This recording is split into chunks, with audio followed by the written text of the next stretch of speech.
Hello, welcome to another home bar and pub shed sessions here on the Ale and Audio podcast. Making his way through lots of different pub sheddies. We've been doing this for a number of years now, and every now and again we get another pub sheddy on to have a chat with a home bar owner. And we've got another one today. I believe this is number 48. I thought 47, is it? 47 we're on at the minute. So there we go. So let's get our next home bar and pub sheddy on. I'm very pleased to welcome Ian from Tonalis Sports Bar, and I believe he's in Wales. Sounds good, Jimbo. Yeah, that's it. Sounds good.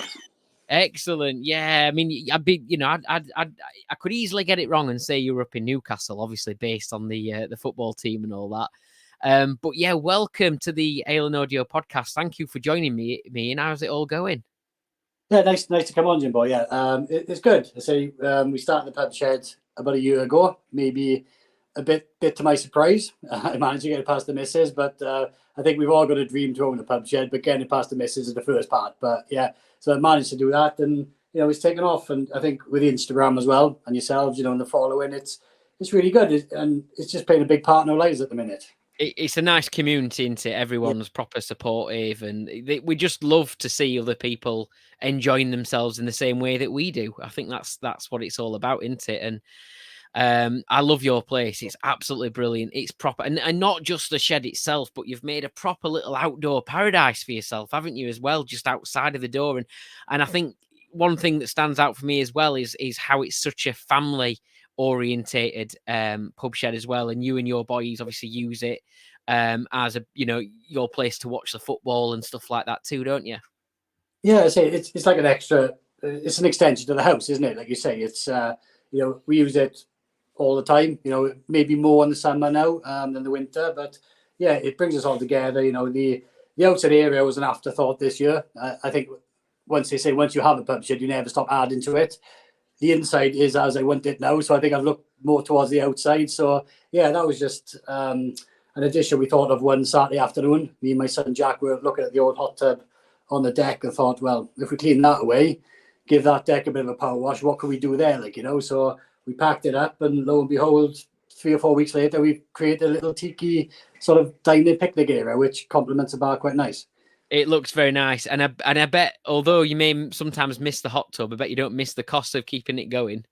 That's it. Yeah, I think I had a battle to put the hot tub away because at the start the kids were having none of it. But I think once it went away and they could see what was being created, I think there's no pushback now. They're happy the hot tub's gone, because it was a manky old dirty hot tub full of holes, replaced by a nice tiki sort of garden that we can use. Then it's nice to sit there and have food, and it's a lovely little area, and it's right by the shed, and it just works perfectly. It is very, very nice. Let's before we put some more photos up for the YouTube viewers and everything, let's first of all get onto the name, because the name obviously based on it being a footballer's name, it's got that kind of ring to it that does sound like a nice bar and that kind of thing. But obviously it's after a particular Newcastle player, isn't it? Is that right? Yeah, it's after Sandro Tonali. So when we built the bar, we were going through names like the greats, like Alan Shearer. Shearer didn't work.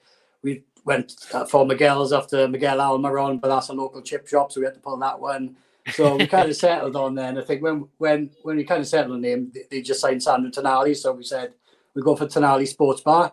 And lo and behold, about 6 weeks after that, he picks up a 1-year ban for gambling. So that was quite ironic, really. And a couple of mates were messaging me, asking me, now he's banned, is the pub closed, and things like that. So it's been a little bit of an ongoing joke as well. But yeah, sod's law that one was, wasn't it? But no, it's got a nice ring to it.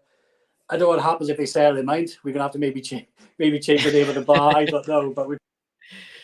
Oh, sorry, mate. I lost you just briefly there. I'm just gonna hit you on pause though, because my little girl's just asking where her mum is, and she just obviously got back. So it won't be a second. I'll just put you on pause. So obviously with Tonali, then you didn't at the time you named the bar, you didn't know obviously what was going to happen after. Is that right? Yeah, that's it. So we opted for the name. It sounded good. Chuffed us pie. Got flags made up. Got a light made up. Tonalis Sports Bar. Lo and behold, 6 weeks later, he gets a year ban for gambling. So yeah, it doesn't look like. It doesn't look. Is it look like he's going to be back anytime soon, or? I think he's back at September, so we may have a little party, a welcome back party for him, perhaps. Oh well, yeah. I mean, it's funny because, but I think as much as you might have been at first, like, oh, that is just typical. I've got all my branding done and all that. As much as you might think that, actually, it's actually it's probably quite a fun story, isn't it, behind Yeah. it? So you've got a little bit of a story with that to be able to tell people. Yeah, it's good. It's good to say a couple of my mates were chipping in, saying how he's banned, are you closing down for a year? And it's been a bit of fun that goes with it as well. But I think when you've got a bar, the hardest part is naming it. There's so many different names go through your head. And we wanted something linked to Newcastle and kind of sport as well. But it kind of, like you say, rose up the tongue a little bit as well. So it was right place, right time for that one, sort of. So obviously, to get onto football, you're a Newcastle fan, and obviously your boys are too. Where does that come from then? I mean, Newcastle obviously got a big following anyway. They just because they were a great team to watch, weren't they? And they always have been, up and down the leagues, but they've always been a fun team to watch. Got a lot of support. But is there a particular reason behind you sort of following Newcastle? Not really. I think early 90s, a lot of my mates are all Liverpool fans. I wanted something different, and at the time they were in the old League Two, but they were top of League Two. So I just wanted to support a team kind of that were winning and playing exciting football, and I just picked up on Newcastle, and it's been there ever since. So I've been through the dark days as well of Mike Ashley and all that side of it. So we're true fans. There's no other link to it rather than that, really, and that's that's kind of where we picked it up from. And as my boys were growing up, I said, I started watching football, and they're watching it with me, and I'm like, well, do you want to support Newcastle or do you want to pick another team? And they're like, no, Dad, we're happy with Newcastle. And within a year of supporting it, we have the Saudi takeover, so they're only going to see the good times, really, not the bad times that I've sat through. So it's nice for them as well. Exactly, yeah. I mean, I've put a few pictures up of you all enjoying that because obviously you still follow the national team Wales as well. Yeah. And do you follow the other sports, or is it you mainly a very football orientated family? Football, we watch a bit of darts, a bit of cricket as well. So mainly a bit of golf. We watch quite a lot of sports, but top of the Euros now, we're just trying to think: is it worth us putting Euro kind of banding and bunting up in the pub with Wales not being there? Do we get involved in the Euros like we would normally, or do we just leave it because Wales aren't in it? So that's the next sort of thing I'm toying with. I've got a couple of things I can add to the pub, but with Wales not being there, I'm tempted. Do I do it or not? Well, at the time of recording this, we've just done a sort of little bit of a silly sweepstake thing on the Ale No Duo podcast, just for a little bit of fun. And there's a little bit of a beer challenge attached to it as well, where you've got to have a beer from that particular country that you draw. So what I can do for you, if you like, is I can draw you a little team at random, and then you can support that team all out. Perfect. If you want to. Perfect. That's a great idea, Jimbo. Yeah, we'll do that. So we'll do that at the end. So while I get that set up and everything, tell us. So in terms of the bar and everything like that, what do you have many visitors, and what do they sort of think of it? It's kind of early days because we sort of had the bar towards the end of last August, so we kind of missed all of that summer. And then obviously through the winter months, you don't tend to get so many people around. And this summer, to be honest, has been crap the last couple of months. So we really haven't used it like we would like to, but. My brother-in-law is over here regular. He comes over with his wife. He was here last Saturday for James, my youngest, 30th birthday, and we couldn't get him out to here. So he absolutely loves the place. It's just nice to get a family around and, like I say, open the doors up, fill the fridge, and just put some music on, and they're good times, aren't they? So for us, I think we're just hoping for a bit of a nicer summer where we can use it like we want to. Oh, excellent! And I mean. And I hope you do get to enjoy at least the Euros and as a sort of neutral anyway. And obviously you've got it set up for your sports. And speaking of sports, I've got to say, look at that dartboard. Yeah, you've done a great good job with that, haven't you? So it's a nice proper. Is it like a fully? I mean, not into my darts massively, but is it one of those kind of modern ones that does various things as well? No, it's just a standard board. It's really nice there. That was probably the day we put it up. It doesn't look like that now, but I think a lot of thing with the dart is the lighting, and the old light we had was a half light, so it didn't really show it off to what it could look like. But with, like you say, with a full circle ring light, it makes a massive difference. It just lights it up brilliantly, So a big part of the dart is the lighting. Oh, there we go.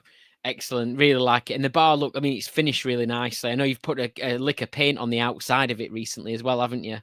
Yeah, that was a hard job, that was. I didn't expect it to be so tough, but say over the winter, it went quite bad because the front of the pub is in the the teeth of the wind and the rain, so it's gone a little bit black, and a lot of the old sort of varnish has started to peel. So I was off for a week in May, so the job that week was just to sand it back and just give it another coat, which at the time was a nightmare. But looking back at it now, with the finished results, it was the right thing to do.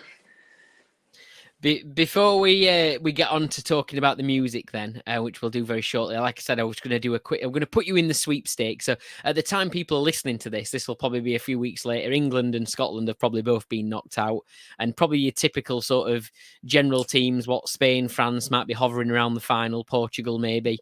So this is people. By the time they hear this, it might have gone a bit out of date. But just for fun, let's find out who Tonalis are going to have in our sweepstake. And the challenge is you've got to try and find a beer from this particular country as well.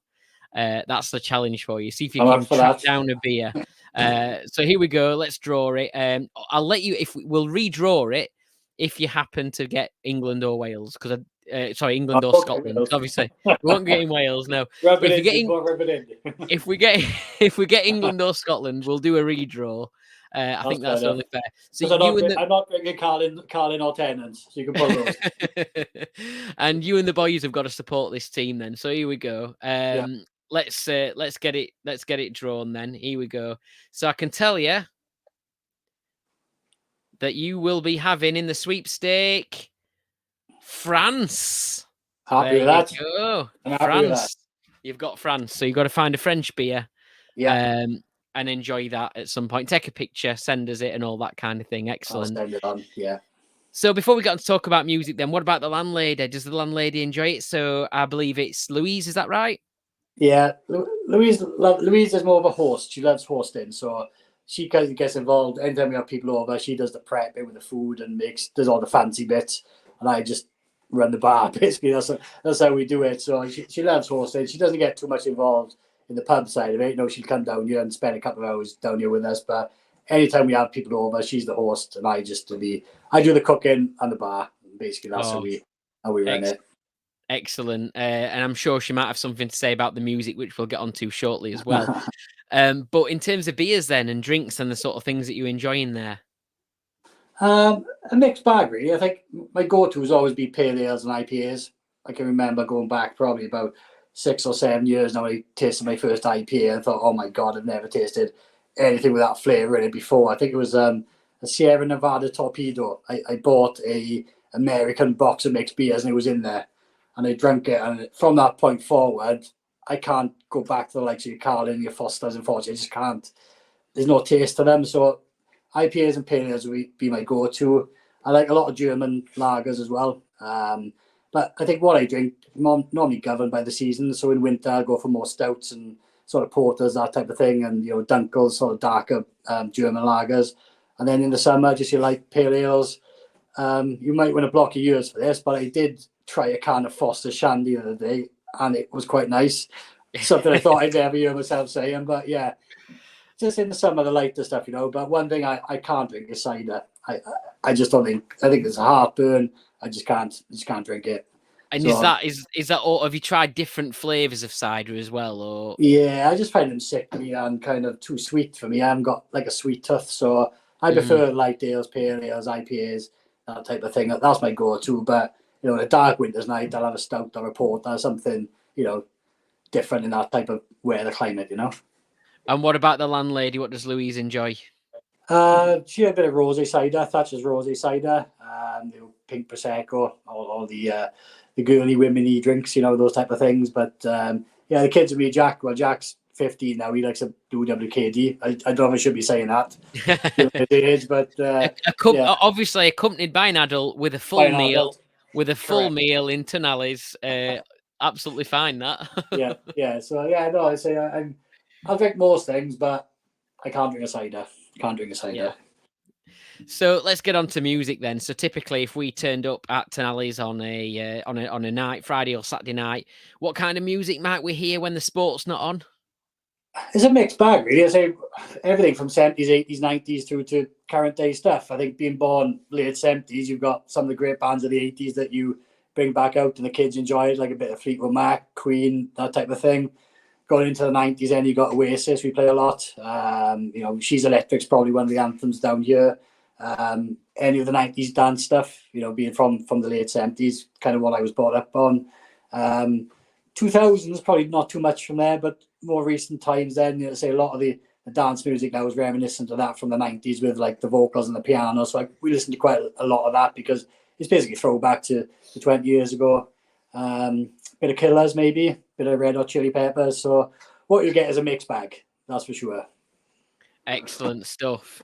And what is it that that you do then, Ian, outside of being a landlord of your pub shed? What sort of thing is it you do for work and stuff like that? So I actually work for a high street bank. I won't name them on here, Yeah, of course. Yeah. just for obvious reasons. But that's my day job. So I'm a manager at a high street bank. I've done that for 27 years. So that's all I've known. I've left school doing that, and kind of that's what I'm doing up to the age of 45. So that's my. So the pub shed's a welcome escape. A nice thing to help you sort of relax after a long day. It is, and when I work from home, I've just got to prove that I'm not in there when I'm working. So that's the hard part. So if they check it in, I'm not in the pub. Honestly, I'm in the kitchen. So yeah, it's a bit different. Excellent. Well, it's been great chatting with you, Ian. I've loved the the whole thing, the story behind the bar, and really funny about this sort of story, with Tonali and then the barn and all that. But what a story that is to tell people, and it does really work well with the branding and stuff as well. That kind of Moretti, Madri style kind of look to it as well, which you've got going on with the sort of branding and all that. Really, really like that. And all the best to France in the Euros, as you'll be following them very closely now. You've got them in the sweepstake. I've got to buy some kits now. I've got to buy a couple of French kits and some French bunting now before the weekend. That's it. You can get those little tiny bottles of French beer as well, can't you? They're easy ones bottles, to get. I used to call them hot tub beers because they were like perfect size just for. Yeah, there we go. Really good chatting. So, what song are we going to choose that most represents either yourself or your pub shed, your home bar? What shall we play? Yeah, probably either "She's Electric" by Oasis or "Mr. Brightside" by the Killers. I'd say probably, or maybe Sam Fender. Maybe some Sam Fender, possibly, boys. What do you think? Well, what are you going to go with? Are you letting the boys decide? The boys are here. They're with me. Yeah, they're very quiet. They've been on their best behaviour, but they can have some input now. Anything. We go for "Mr. Brightside" by the Killers, and I think that's a good one for us. Fine choice. Thank you very much for chatting with us, Ian, and everybody at Tonalis Sports Bar. Thank you, Jimbo.